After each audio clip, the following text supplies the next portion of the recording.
wade with me through the murky waters of misunderstanding.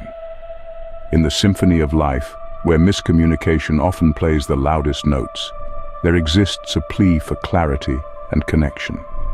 Imagine a world where each word we utter and each silence we hold is a brushstroke on the canvas of our relationships. The essence of our interactions lies not just in the words exchanged, but in the shared understanding and the mutual willingness to guide each other through the fog of confusion.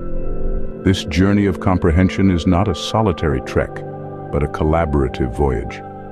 The voice in the poem reaches out, not with a whisper, but with a resolute cry, ready to transform confusion into a melody that both can hum in unison. It speaks of a desire to synchronize pages in the book of life, ensuring that no one feels alienated or misunderstood. There's a raw, poignant moment where vulnerability surfaces, like a sudden break in the clouds on a stormy day. The speaker reveals their deepest fears and insecurities, standing metaphorically naked, stripped of pretenses. This act of baring one's soul can often be mistaken for weakness, viewed through a lens tinted with judgment.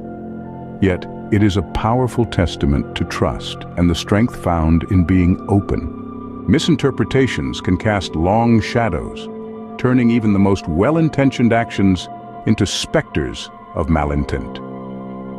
The poem addresses this tendency to demonize, to paint the misunderstood as villains or monsters.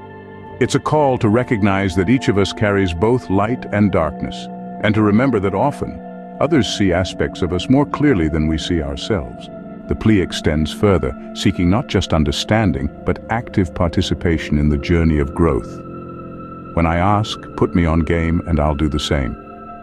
These words are not just a request, but an offer. An invitation to build a bridge over the chasm of ignorance, to educate each other and to grow stronger together. In the crescendo of this lyrical appeal, the speaker confronts the painful isolation of feeling misunderstood, likened to being trapped on the other side of a two-sided mirror. It's a stark image of separation and desperation, where one side gleams with the reflections of normalcy, while the other stares into a void of misinterpretation. As we reflect on the poem, we see a tapestry woven with threads of vulnerability and the quest for mutual support. It underscores the importance of teamwork, not just in tasks, but in the very essence of understanding each other. To wade through life's challenges requires more than individual resilience. It demands a symphony of voices, each in tune with the other, each willing to learn the notes they cannot hear on their own. In conclusion, the poem Wade With Me is a heartfelt reminder that in the dance of life, no one should ever feel left out in the cold. It urges us to look beyond the surface, to see the vulnerability as a bridge rather than a barrier, and to walk together stronger as a team through every high and low.